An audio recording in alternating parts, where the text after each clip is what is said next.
Could you make a case that Palantir is overvalued? Absolutely. You can definitely make a case. Listen, I exited almost all of my Palantir, over the course of this summer on a case-by-case basis. You can make, they could be overvalued. But the stocks that I'm invested in, I don't think are overvalued. So I'm not concerned, right? Like, you know what I'm focused on. I'm focused on companies like Amazon. I'm focused on companies like Bloom Energy that I think are beautifully positioned to be one of the primary power suppliers for data centers around the world and compute over the next 5 to 8 years. I'm not super concerned with the companies I'm invested in. Who do you think are going to be the biggest winners and losers in the AI race? Well, it's early and we don't fully know that yet. So I think one of the big issues is, as investors, we're always trying to answer all the questions. We're always trying to figure out everything all the time at the same time. And we're just not capable of doing that. To be a great investor, you just have to figure out one or two things. So if you can find one or two companies that you have conviction in, that's all that really matters. For most of the last year, the companies I had conviction in were companies like Robinhood, Palantir, and NVIDIA, right? So as you know, I had levered positions in NVIDIA every week for like 14 weeks in a row during the recovery after the tariffs. Going forward, I still have conviction in NVIDIA. I absolutely now have less conviction in Palantir because the world knows what I knew about Palantir a year ago. The world now finally knows what I knew about Robinhood a year ago, right?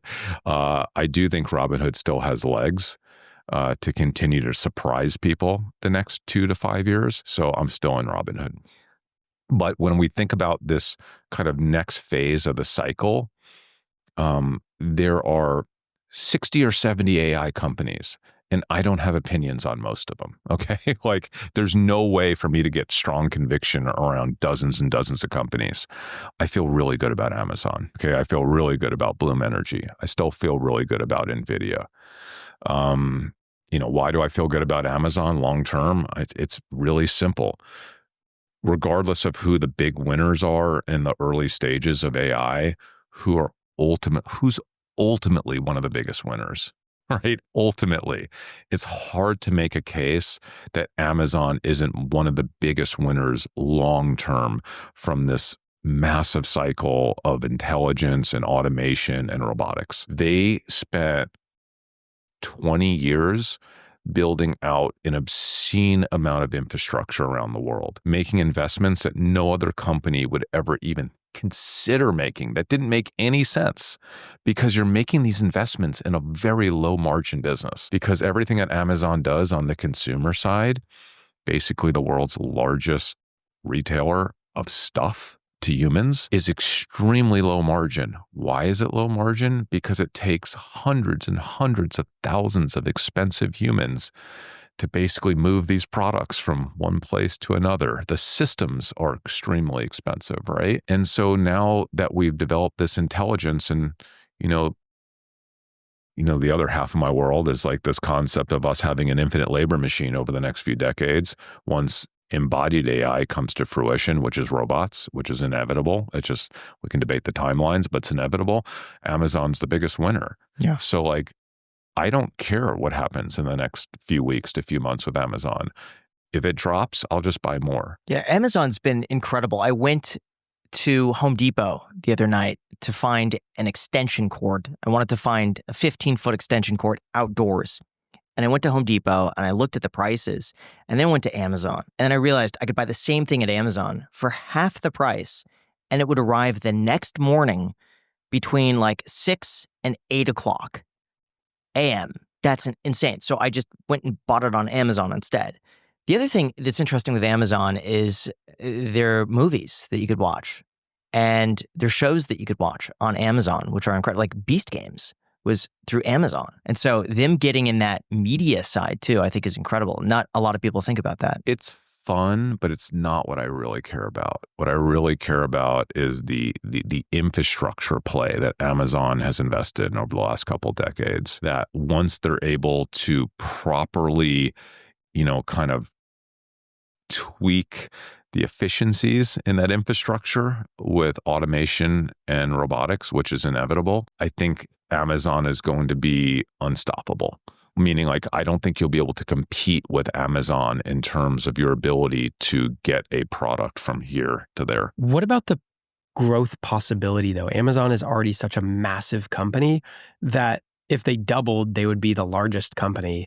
And if they doubled, like it would be hard, I feel like, to make a substantial return on Amazon. Not when you use leverage, right? So if you're using leverage. So if they go up 10%, you have like weekly calls on it, then you can. Yeah. I mean, it doesn't have to be weekly calls, right? I mean, it could be monthly calls. It could be just investing on leverage. Like that's what I do. So I take big swings when I have high conviction in a thesis. So I'm curious, what does your portfolio then look like right now? You had Dave, the other host of Dumb Money Live, say that your portfolio is just insanity. And I'm curious, like what are the main stocks that you're super bullish on and the swings that you see? Listen, I'm going to stay super bullish on Robinhood for a long time. I don't see that position changing anytime soon. I'm still bullish on NVIDIA, but I'm not levered like I used to be. That was insane. What I was doing with NVIDIA a few months ago was actually... What were you doing? Actually kept me up at night. I mean, I had 10% of my portfolio invested in weekly NVIDIA options every single week, sometimes 15% of my entire liquid net worth in options that if it just moves $1 the wrong direction in the next few days, it disappears. But I had pretty good conviction that every week it was going to move in the right direction. And except for like, I don't know, maybe one of those weeks, maybe two, I hit it every week. How is that not gambling? Gambling. It's not gambling. It's the opposite of gambling. Every single one of those trades was based on a thesis that was deeply researched, right? So it was hey, I see who's flying over to the UAE next week. I know they have these meetings. I know exactly what those meetings are going to be about. Like, it's not hard to like anticipate what the news flow is going to be once they arrive in the UAE, once they have those conversations, once they talk about the data centers, once the news starts to put together the pieces about who's going to be the biggest beneficiary. Oh my gosh, now we have this thing called sovereign AI, and all the stuff that Jensen was talking about is actually becoming real. I mean, every week there was a different story. So I wasn't just randomly throwing my money in NVIDIA calls that week. I had a thesis related to a very specific piece of information that I felt was going to get dispersed right that week. And for the most part, it did, and it worked. So the way that you kind of balance out your finances is very interesting. You have your trading account that you try to build up to a certain amount, like low 8 figures. And then from that point, you take a chunk out at the end of the year, put it in the foundation. Yeah. And so what would happen then if your primary trading account, you were wrong on some of these things? Like, how would you build that back up? Like, because I don't think you necessarily have like an active source of income. I do have active sources. I remember I have a few restaurants. True. Yeah. Volatile source of income. But you were lamenting recently, I think on X, about how hard it is to be successful in the restaurant business. The hardest. It's the worst. We are successful, but we're an anomaly. I do have another business, as you guys know, Collecticon, which is the largest, Pokemon trade show in the world. And that's actually an obscene cash flowing business. And I love it. So no, I do have income, but for the most part, you're right. Like, I generate as much as I can from my trading account. And then I take a big chunk of it and put it in my foundation every year. And I have gotten a little aggressive. Listen, Dave has known me since I was 13, right? And he's seen me go through these cycles. And I've gotten in some very squirrely situations in the past where he's had to lend me money. So he's had to lend you money? Oh yeah. How did that conversation go about? I mean, we were younger, and it wasn't a lot of money, but yeah, I mean, just a few $100,000 last week. Listen, I don't know if I told you guys this before, but when I was post college, I had taken cash advances off of every single credit card that I had, like 5 or 6 credit cards, cash advances. I used those cash advances to buy options in one stock that went bad, and I went broke. I lost every dollar to my name, and I was in debt. How old were you? Early 20s. And how did you get out of that? How much debt did you have? I didn't get out of it. It was horrible. I was had no money. I was living in LA. My apartment cost $525 a month. My car was broke down. I was selling cars at the time, literally selling cars at Santa Monica BMW, I believe, at the time. And I was just completely broke. And then unfortunately, I didn't have health insurance and I got sick. I got something called Graves' disease, which is a thyroid disorder. And I had to move home to Texas. My parents took care of me. And once I got better, I just started building my way. But it took a few years. Took a few years. Yeah, it took a few years. From one bad stock. Yeah. How What much stock was it? How much debt did you take It was on? it was the most incredibly bad stock to ever be invested in. It was a stock that ended up having some kind of fraud, and they delisted it while I had my options. So they didn't delist it, excuse me. They froze the stock while they were investigating the whole thing, the SEC. And because the stock was frozen while I was holding my options just expired worthless. What did you learn then from that experience? Risk management is important. Yeah, it is important. I was a kid. I always tell people, like, that's when you want to make mistakes. The only way you will ever learn these lessons is losing real money. So I encourage everyone when they're young just to actually do stuff, to invest with their own money, because if you do blow up your account, you are going to learn that lesson. You want to learn that lesson when you're really young and you're investing thousands of dollars and not millions of dollars, and you don't have a family, right? And you like that's when you want to do it. But yeah, I was in debt for many years. My credit ruined. When I met my wife, I was deep in debt, had no money. Like it was bad, but you come out of it. But how did you have the faith to then go back into the market and do it again? What else are you going to do, right? Like I learned my lesson, but like my lesson was I had too much concentration, and I didn't really at the time, I wasn't investing properly. I wasn't investing the right way.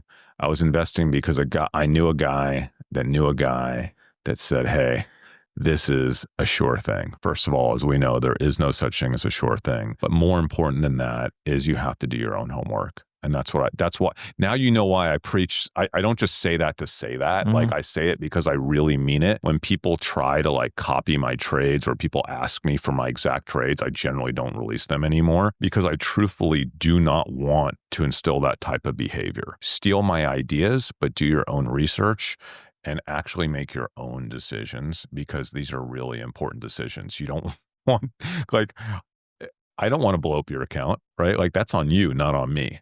So I'll share an idea with you, but you got to go do your own homework. I got to say, when we met Vlad from Robinhood, completely changed my opinion of the company. Like I was a fan of Robinhood and I had been for a long time, but meeting Vlad and seeing him face to face and seeing his excitement about the company and how passionate he is He was about open to ideas, which I thought is the most important thing. You need to be able to pivot and hear out other people and listen to the right ideas and ignore the bad ones. And we were like, Graham was feeding him some excellent ideas, and he was like totally interested. He's like, yeah, like we kind of working towards that. And yeah, but it made me really think that Robinhood, I think, has what it takes to compete with the big people like Schwab, which I think a lot of people tend to compare them to in terms of account balance size and number of accounts and average account, things like this. Seeing Vlad and even going to Hood Summit in Las Vegas, we got invited. Incredible. And you meet the people there that, like, you see Tesla super fans where they're like all Elon high. I met those people, but for Robinhood, like a totally different segment of the market where people are so excited about Vlad and Robinhood. And I think he's one of the few people where after meeting him, I was convinced on the company. And we've met other people, big investors, where immediately after meeting them, I'm like, all right, listen, I lost all faith. I will say Michael Saylor was pretty convincing too. Yes, Michael Saylor was the only other one that when Bitcoin was $50,000 when we filmed with him. Afterwards, I'm like, you know what, Jack? What he says makes a lot of sense. No comment on Michael Saylor, but I will say this. That was the best interview Vlad has ever done. I watched that, and he's come a long way. He used to be terrible. at giving interviews. Oh, he was excellent. Yeah. Yeah, that was great. Listen, the Robinhood's my number one position. It became my number one position this last year. It grew into becoming my number one position, eclipse Amazon. And my thesis has always been really simple. We have $100-ish trillion that will get transferred over the next 30, 35 years to the younger generation through inheritance and other means. And a big chunk of that money is going to Robinhood. And beyond that, I have a second thesis on Robinhood, which is Vlad manages that company like a startup. There are very few companies in the world of that size where the founder CEO is, quite honestly, has the balls to still manage it like a startup and to take big risk and to break through walls and to ask for forgiveness as opposed to asking for permission. Yeah. And Elon is one of those guys. He gets credit for being one of those guys. Vlad does not get credit for also being one of those guys. So anytime I see a company like that with the capability of dominating a sector and literally like killing a sector and stealing all the business, you match that with a CEO like that, like it's game over. Yeah. Here's the other thing is that he agreed to come on our podcast, which a lot of people don't do. And I think it's dumb not to come on a podcast, especially like a finance podcast. And we reach out to a lot of people and we either get a lot of no's or just never hear back from people that should be doing podcasts. And I think we'd be doing them a favor by doing a podcast. And Vlad was excited about doing it. And walking into his office, it's not like a corporate, headquarters. It looked like a house. It also was surprisingly not extravagant. No. I was expecting we were going to walk into some sort of like crazy huge headquarters, the classic Google thing with the slides and, free food everywhere, buffets and this and that. It really looked like they were running relatively lean for how productive their company is, which I also think is a positive indicator. And this is going to be another big one. Their 2.5% crypto match right now. They just brought it back. I don't know if it's targeted, but they had a 2% match when Bitcoin was at 120. Then they increased it, which I thought was really clever, to 2.5%. But Bitcoin is now $100,000. So technically, it's not costing them that much more, but it looks on paper that you're getting 2.5% on a lower amount, though. But it looks like 2.5% for whatever you bring into the platform. They're going to bring in a lot of money to Robinhood. The thing that Vlad and Robinhood does is they play the long game. They are playing the long game. They are in this for the next 20 to 30 years to be the biggest financial company on earth. I have absolute confidence that they will be unless something really crazy happens. Listen, I opened up a Robinhood account. I've had an account for a long time, but I put meaningful money into my Robinhood account for the first time this year, which was shocking because that's not something I ever thought I would do. I'm old school, but it was because of the match. It was the extra little thing that said, you know what, I'm going to go ahead and do this because it was that extra incentive that got me to pull the trigger. And listen, once you're in that ecosystem, they do a really good job. By the way, the fact that you can, prediction markets on your broker. Oh man, don't get me started on that. It's huge though, because you got to realize it's not about even how big of a market that can be. It's about the fact that you can do everything through one app, right? That prediction market is great and it's awful because now every sports game I watch or go to, I don't want to say I'm betting. I am placing a hedged position on Robinhood. In real time. Position? That's what they want you to. It's not gambling. How are you? It's like you're hedging a position. Oh, it's gambling, Graham. It's definitely gambling. That is not a hedge. It's speculation. There we go. I'm speculating on Robinhood. But what's funny is that I could watch, I went to a hockey game the other day, and I'm watching the hockey game at the same time as I'm watching my Robinhood account because I bet on the Las Vegas Golden Knights. And when one team scores, you see the odds change within 2 seconds. It's already priced in. How much did you bet? $100, and I lost it all. But you had fun. I had a great time, and I also bet on the, this was bad. I put money on Cuomo in New York because I thought it would be a closer race. Yeah. And he was priced when I bought in at 7 cents. And I knew he was probably going to lose, but I thought that was underpriced. I thought it should be more of like he should be a 15 to 20 cent bet, and that lost. I just held the maturity.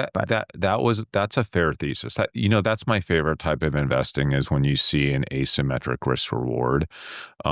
Investors, like the way our brains work, we're not really capable of computing that, and those opportunities are out there all the time. It's like, okay, yeah, it probably won't happen, but there's likely a 2x better chance of it happening than how it's priced currently. So you have to take that, even if you're likely to lose. You have to you have to size it appropriately. But you do it enough and you will win. But here's the one thing that I think is worth looking out for with Robinhood is that their fees on the prediction markets are so massive. It almost makes it not worth it to go through Robinhood. But the thing is, it's so easy.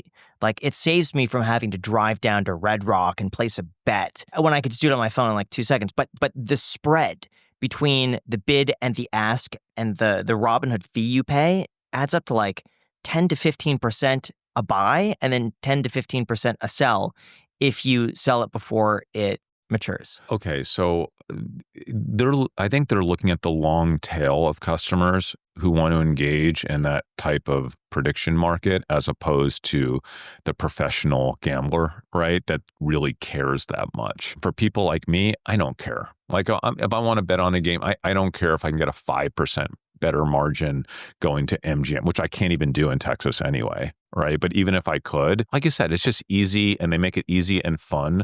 I can go on there and place a bet like 5x quicker than I could on a gambling app. It's just easier.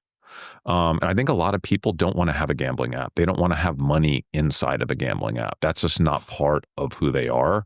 And I think Robinhood is going to end up with millions and millions of people casually betting on sports, casually betting on various things. And I think that's fine for them. Do you know, this might be too nuanced of a question, how it's going to be taxed? Because they recently passed that law that says you could only write off 90% of your gambling losses. Right. I don't know if this is going to be counted as gambling. And if it is, okay, it's going to be a hedged investment. I don't think it will be.